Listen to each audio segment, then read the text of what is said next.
And I started driving around, and then I saw signs that said Wake Forest. And I'm just gonna be totally honest with you. This is no spiritual thing or nothing. I said, I like the name of that town. I like the way that sounds. Wake Forest. I wanna live in Wake Forest. That's where I wanna live. Hi, I'm Bill Crabtree. Welcome to Wake Forest Perspectives. I am delighted to have with me today Jesse Pimentel, the senior pastor at Life Church right here in Wake Forest. Jesse, I've gotten to know you a little bit over the past year. You've been in Wake Forest, I think, since 2006. That's correct. And I've known your wife. She's been working with the Parks and Recreation Department for several years, but I've only had the pleasure of meeting you recently. You gave the invocation at this year's State of the Town address. I did. And then we've been serving on another committee together, and so you're just a delightful person, so I'm excited to have you with us today. Well, thank you so much for the invitation and the opportunity to just share a little bit of things in my heart and answer any questions I may have to answer. But it was an honor to be asked to do the invocation, and we've been in Wake Forest now this is our 14th year. And so I believe you sent me an email first, and I thought, what is this? So I immediately called my wife, and I said, what did you do? And she said, what are you talking about? I said, Bill Crabtree just emailed me about giving an invocation at the State of the Town address, and did you suggest me? She said, Jesse, I don't know what you're talking about. And I said, really? So then I thought, wow, I feel a little special now. So I thought that was pretty awesome, and so I responded, absolutely, I'd love to do it. And so it was wonderful. Well, tell me something, and I've been dying to ask you this question ever since I met you. How does a guy from Chino Hills, California, wind up in Wake Forest, North Carolina? Well, let me tell you, man, it's a funny story, but I grew up in Chino Hills, and predominantly Hispanic neighborhood, very tumultuous neighborhood. We call it the hood, and I grew up in a place where gang members were constantly fighting. There was always fighting going on in my neighborhood. And I got involved in gangs at a very young age, but then my brother, thank God, he's with the Lord now, but my oldest brother found out that I was starting to get connected with the wrong people, and he told me, if you don't get out of this, I will beat you up. So I love my brother, and I was afraid of him. He was the oldest in our family. So there was 8 of us growing up. Oh, wow. It was 6 boys and 2 girls. And in any case, ended up meeting Rosemary, my beautiful wife of 32 years now. And we were dating, and she was a dancer, and I was a dancer, and this is in the 80s, and so breakdancing had just exploded. And so I ended up getting in all these competitions, and consequently, I started winning them. I started winning competitions. I started getting trophies. I started getting recognition. Eventually, we got the attention of an agent, and the agent picked us up and introduced us to bigger venues and opened up bigger doors. And eventually, she said we had an opportunity to audition, but it wasn't a given. You had to come and audition and see in front of people from the Olympics committee. And what year was that? That was 1984. Okay. 1984. And so it was the 1984 Olympics, and I got to work side by side with Lionel Richie. He would come out. We were at Sepulveda High School in Southern California, and we would practice for 2 weeks every day. And he was so relatable. He would come out and sit with us and just talk to us, and I thought that was amazing. Here's this music giant and everything. He's doing that song, Dancing in the Streets. It was when that was the big #1 hit. And so, it was just a wonderful time. So, we did all that, had a great time. And then Rosemary wanted to start going to church.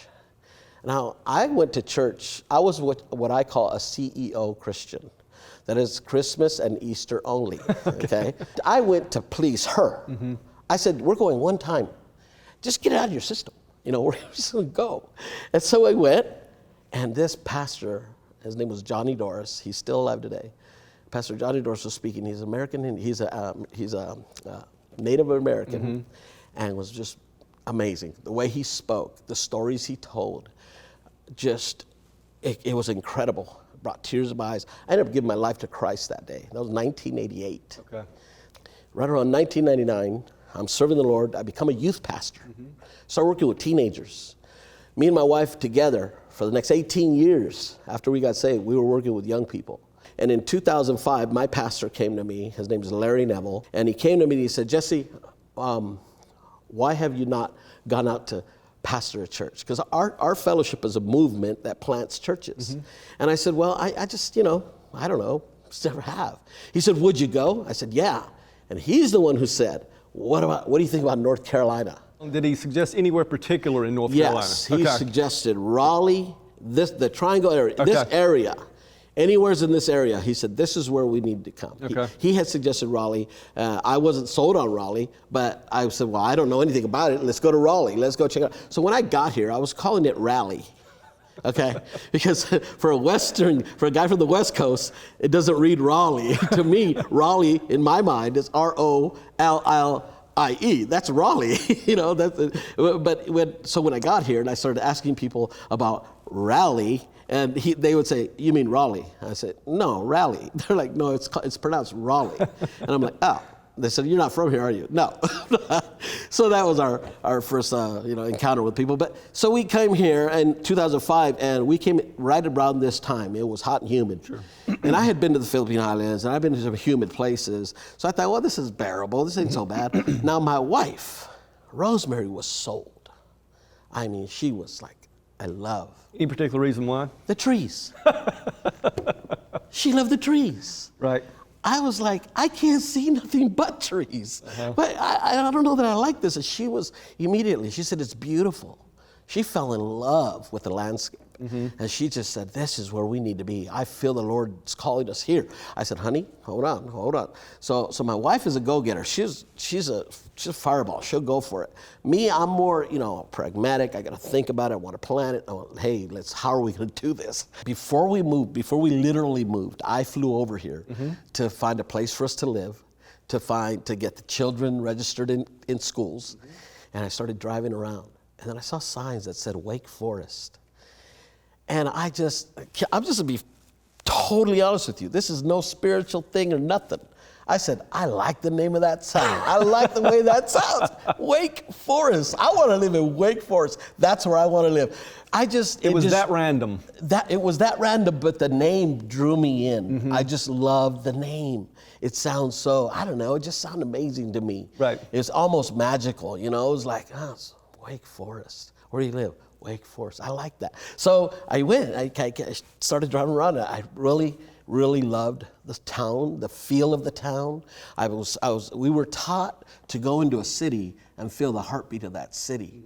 And as I drove through, I felt the heartbeat of the city. And the heartbeat of the city for me was just a place where I felt comfortable. I felt safe. It's just how I felt. And on top of that, I love the name. And so I thought, I want to live here. So the first thing we rented was an apartment in Heritage. And then when my family came over, that's where we lived for the first 3 months while we home searched. Because we sold our house and we made quite a bit of money. This was before all the housing crash and all that. And we made quite a bit of money. And I was amazed what I could buy in Wake Forest compared to what I can buy in California with the same amount of money. And so we bought a beautiful home over off of Pimentel in Country Club Downs, and we bought a home there. And that's how we ended up in Wake Forest. It was just the name. It drew me. And then when I drove through the city, I just felt it. I felt this is where I need to be. And the Lord has blessed us so much here. We started, in our living room. And so you planted the church in 2006. Yes. Okay, here we are, 14 years later. Talk about how the church has grown. Where are we today? The church started in our living room, and from there we went to a school. And it was in Raleigh. The school was in Raleigh Durant Elementary School. And we used that facility because I wanted to live in Wake Forest, but I thought I was supposed to pastor in Raleigh. Also known as Raleigh. Raleigh. Still Raleigh at the time. But the Lord changed my plans. So I'm saying, Lord, we're in this school and we're growing. We're getting more people coming. We put advertisements in the paper and the church is starting, people are starting to come. And I said, Lord, I need a building. And I'm looking all over Raleigh. Can't find anything that's affordable for us.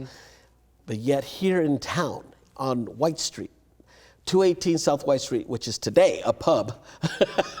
It wasn't that before. The Chevrolet building. we worked with Scott Brown, who worked with us to get into that building, Right. and we turned it into a church.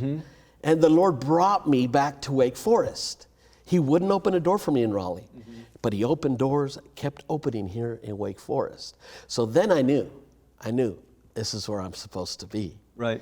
And so that's how we got there. And that was, from there we went to another school, Wake Forest Elementary, and then this building that we're currently in, which is 247 South Allen Road. Right. It's called Life Church there. That building opened up for us, and it needed so much work, Bill. It was like walking into 1970. Right. And it was always doctor's offices. So we had to gut it and rebuild and remodel everything. We did it per code, and it came out beautiful. And so now we're there, and we've been there for 7 years now in that building, and it's going wonderful. We have, because of COVID, it's kind of brought our numbers down, but we were running close to 100 people at that time. Oh, great. Okay. And obviously, we're social distancing, and we have everything in place to make it a safe environment. Well, let's talk a little bit about 2020. Did you ever think we'd see a year like the one we're experiencing right now? No, I couldn't have imagined this at all. As a matter of fact, in the church world, everybody was like, "Oh, 2020, the year of vision," and I honestly didn't latch onto that. I thought that's too obvious, and so we began to pray about it. And me and my team, we meet every month, and I had this board, and I said, "Okay, I want you guys to think about this year, and I want you guys to think of a word that would describe our year, that we're gonna fly this flag for the whole year," and the word vision did come up, and we had several words, and we went along taking votes and crossing them out, and we got to one word, and that word was transition. Oh, wow. How appropriate. The Lord gave us the word transition, and through that word, He began to speak to us that in 2020 was going to be a year of transitioning. We didn't have no idea that I'm talking about January. I'm having this meeting. In the beginning of January, I have a meeting, and the word transition, the Lord illuminates to us and says, "This is the one, this is what you need to prepare for." Right. You're going to be transitioning a lot. And to that point, I mentioned during the open that the mayor has created this roundtable to really initiate a discussion on race relations in our community. And, you were obviously one of the people that were asked to participate on that roundtable. What role do you feel like the churches in Wake Forest, what role can they play on continuing to work on and improve race relations in our community? I believe that it is the role of the church. I don't believe we have a choice. I don't believe we should think that we have a choice. We have to purposely shape culture. If you don't, it'll shape itself. And so if the churches don't begin to promote and to preach love and not just preach it, but live it, teaching our people to live it, teaching our people to love thy neighbor, of course. As Jesus said, there's 2 commandments that you can hang all the other commandments on. He said, love the Lord your God, and he says, and love your neighbor as yourself. On those 2 commandments, you can hang everything else, he said. So I think if we could teach our people to love one another, it doesn't matter what color you are. It doesn't matter where you came from. My ethnicity does not define me. My Lord defines me. Right. I celebrate my ethnicity. I'm not embarrassed of being Hispanic. I love it. But that's not who I am. Who I am is who Christ says I am. So I believe that if the church would push that message instead of getting on board with everything the world is saying, we need to send the message of God. The message of the Lord, which is we have to unite, we have to stay close together, and we have to work with families. The families, if the family gets destroyed, the society gets destroyed. God designed the family, man didn't design the family. And so I believe that the churches have so much influence because the church is not a building, the church is the people. So if you can ignite a fire of love in people's hearts and teach them to celebrate color instead of tolerate color, I think we could have a better society. I think that if we teach that from our pulpits, it's huge, because pastors have influence. They've been given influence. They've been put in that place hopefully because the Lord has placed them there to bring his message of love, and that we can work together, you know. And I think that's a big thing. And I think that and to be honest with you, I believe that the churches need to reach more men, and I'm not against women. Believe me, my wife preached the other Sunday and preached the pain off the wall. That girl could preach. Anyways, I believe men are who we have to go after, because the man, it's been proven statistically that if the man of the house, the husband, begins to really involve himself in the kingdom principles of love and love thy neighbor and all these principles, that family changes, the society changes. When the men who are called to lead their families with love, not with an iron fist, but with love. And I believe if the churches, if we could unite. See, one of the things I said before, and I said it at the round table, is that the most segregated day of the week is Sunday. It just is. You go to, if you see Hispanic people, they go to Hispanic church. You get the black people go to black church, and most Caucasians, white people go to white. They're mostly white. I think we need to make some shifts. We need to change. We need to learn to integrate our churches, and people get fearful of that, and I don't know why. I've had a multicultural church since I got here. We have almost every race in our church, and we love that. And that's what I believe heaven's going to be like. I mean, when I get to heaven, Bill, God's not going to say, okay, Hispanic, yeah, you're right on that side over there. Right. That's not how it works. And so we need to learn to be together now. What is God doing now in our lives? If we can learn to be together now, it'll create a better future. So whatever we're doing now is what's going to show up later. It's not always just for now. It's going to show up later. Whatever seed we're planting, whatever idea, whatever theology, whatever dynamic or thought process that we're planting now is what's going to grow later. So that's what I think the churches need to do. Let me back up a minute. You brought a medal that you received from, I did. It was the 1984 Olympics in Los Angeles. Can we take a look at it? Yes, absolutely. They gave us this. We didn't get money, but we got a medal. And it's pretty cool. Very nice. And you say it's never been out of the holder. It's never been out of there. It's been since 1984. It's been in there. I just didn't want to take it out. Right. And so I've always kept it in here.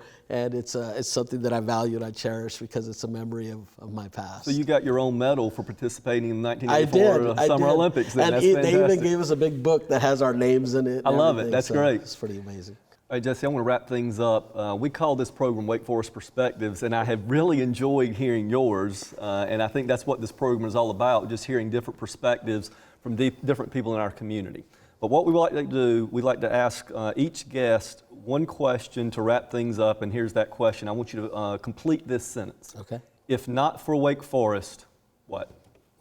If not for Wake Forest, my family wouldn't be as blessed as it is. If not for Wake Forest, my church wouldn't be flourishing. If not for Wake Forest, my life would not be where it is today. That's fantastic. Thanks for spending some time with us. Thank you for inviting me. Thank you for watching Wake Forest Perspectives. Thanks again to Jesse Pimentel for being with us today. We'll see you next week.